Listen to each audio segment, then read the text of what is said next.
A surprise from the volcano under Yellowstone. The Grand Prismatic Spring in Yellowstone National Park, a large hot spring known for its vibrant coloration.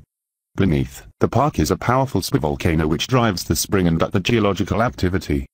Beneath Yellowstone National Park lies a volcano, a behemoth far more powerful than your average volcano.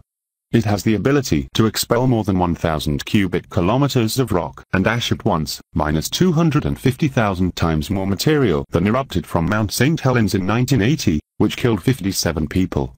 That could blanket most of the United States in a thick layer of ash and even plunge the Earth into a volcanic winter. Yellowstone's last supereruption occurred 631,000 years ago. And it's not the planet's only buried volcano. Scientists suspect that a supereruption scars the planet every 100,000 years, causing many to ask when we can next expect such an explosive planet-changing event. To answer that question, scientists are seeking lessons from Yellowstone's past. And the results have been surprising. They show that the forces that drive these rare and violent events can move much more rapidly than volcanologists previously anticipated. The early evidence, presented at a recent volcanology conference, shows that Yellowstone's most recent supereruption was sparked when new magma moved into the system only decades before the eruption. Previous estimates assumed that the geological process that led to the event took millenniums to occur.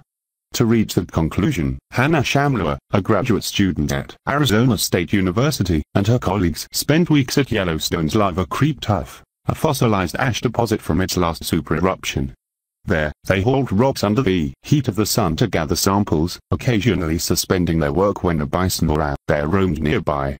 Ms. Shamler later analyzed trace crystals in the volcanic leftovers, allowing her to pin down changes before the volcano's eruption. Each crystal once resided within the vast, seething ocean of magma deep underground. As the crystals grew outward, layer upon layer, they recorded changes in temperature, pressure and water content beneath the volcano, much like a set of tree rings. We expected that there might be processes happening over thousands of years preceding the eruption, said Christy Teal, a geologist at Arizona State, and Ms. Shamler as dissertation advisor. Instead, the outer rings of the crystals revealed a clear uptick in temperature and a change in composition that occurred on a rapid time scale. That could mean the supereruption transpired only decades after an injection of fresh magma beneath the volcano. The time scale is the blink of an eye, geologically speaking. It's even shorter than a previous study that found that another ancient volcano beneath California's Long Valley caldera awoke hundreds of years before its eruption. As such, scientists are just now starting to realize that the conditions that led to supereruptions might emerge within a human lifetime. It's shocking how little time is required to take a volcanic system from being quiet and sitting there to the edge of an eruption, said Ms. Shamler, though she warned that there's more work to do before scientists can verify a precise time scale. Dr. Kerry Cooper, a geochemist at the University of California, Davis, who was not involved in the research, said Ms. Shamler and Dr. Till's research offered more insights into the time frames of supereruptions, although she is not yet convinced that scientists can pin down the precise trigger of the last Yellowstone event. Geologists must now figure out what kickstarts the rapid movements leading up to supereruptions. It's one thing to think about this slow gradual build-up, it's another thing to think about how you mobilize 1,000 cubic kilometers of magma in a decade, she said. As the research advances, scientists hope they will be able to spot future supereruptions in the making.